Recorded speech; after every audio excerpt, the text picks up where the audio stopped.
ఈ ట్రంప్ టారిఫ్ల ప్రభావం మన రాష్ట్రం మీద తీవ్రంగా ఉంది. ఇప్పుడు ఈ రాష్ట్రానికి వస్తున్నాడు, ఆక్వా రంగం బాగా దెబ్బతింటుంది.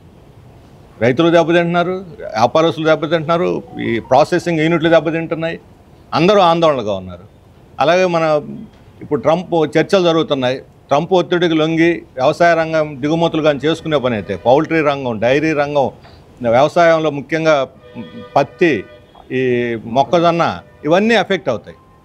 రైతులు ఇప్పటికే ఆత్మహత్యలు చేసుకునే స్థితిలో మన రాష్ట్రం యొక్క ఆర్థిక వ్యవస్థే దీనివల్ల అతలాకుతలం అయిపోతున్నటువంటి స్థితిలో ఈ ట్రంప్ నుంచి మన రాష్ట్రాన్ని రక్షించమన్నా కనీసం ముఖ్యమంత్రి గారు రేపు కోరతారా లేదా ప్రధానమంత్రి నోరెత్తి మాటలు ఎంత ఎఫెక్ట్ జరుగుతుంటే మన విద్యార్థులు 20 లక్షల మంది తెలుగు వాళ్ళు ఉన్నారు అమెరికాలో. 20 లక్షల మంది ప్రతి రాష్ట్రంలోనూ ఉన్నారు. ఒక రకంగా ఆంధ్రప్రదేశ్ ప్రతి ఊర్లో ఆయన చెబుతున్నాడు కదా ఇంటికి ఒక ఐటీ ఉద్యోగాన్ని. ఇప్పుడు వాళ్ళ భవిష్యత్తు ఏమిటి? మోడీతో మాట్లాడి వాళ్ళందరికీ అక్కడ రక్షణ, ట్రంప్కి మోడీకి బంధం ఉంది కదా, ఒకే మంచం ఒకే కంచం అంటుంటాడు కదా. మరి అక్కడ ఆయన పలుకుబడిని ఉపయోగించి మన విద్యార్థులకు రక్షణ అయితే గుండెలో రైళ్లు పరిగెడుతున్నాయి వాళ్ళకి.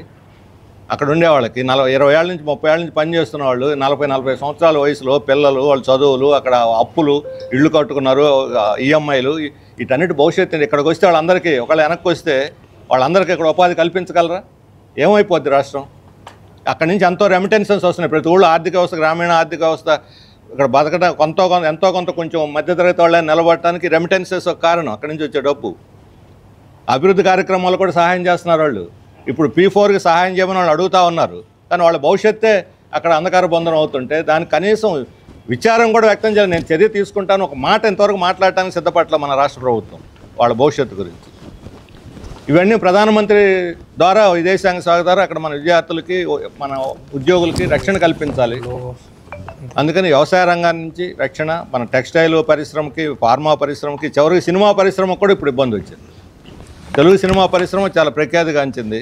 అమెరికాలో సగం డబ్బులు వాళ్ళకి NRI వీటితో వచ్చేస్తాయి డబ్బులు వాళ్ళకి. ఇప్పుడు సినిమా రంగం చిన్న నిర్మాతలు కాదు, పెద్దవాళ్ళు కూడా నష్టపోతారు దీని దెబ్బతో. మరి ఇంత నష్టం జరుగుతుంటే, ఆర్థిక వ్యవస్థ మీద ఇంత ప్రభావం ఉంటే ముఖ్యమంత్రి, ఉప ముఖ్యమంత్రి ఎవరో మాట్లాడరు, ప్రధానమంత్రికి చెప్పడానికి కూడా సాహసించరు. ఇప్పుడు కనీసం కర్నూలు వస్తున్న సందర్భంలో ముందుగా వెళ్ళి ఆయనతో మాట్లాడి వారానికి ఒకసారి యాత్రలు చేసి ఢిల్లీకి ఆయన శభాష్ అని చెప్పి లోకేష్ మీద భుజం మీద తట్టంగానే తప్పిపోయి వస్తుంటారు కదా సర్టిఫికేట్లు పట్టుకొని ఇక్కడికి.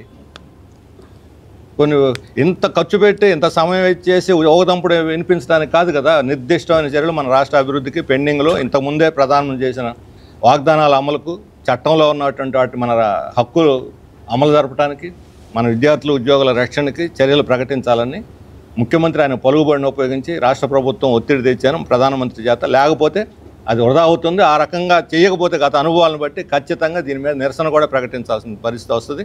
మేము రాష్ట్ర కమిటీలో కూడా చర్చిస్తాం, ఇతర వామపక్ష పార్టీలతో కూడా చర్చించి ప్రధానమంత్రి వస్తున్న సందర్భంలో ప్రజల డిమాండ్స్ ముందుకు తీసుకొచ్చి నిరసన కూడా మేము కార్యక్రమానికి ప్రకటన చేస్తాం.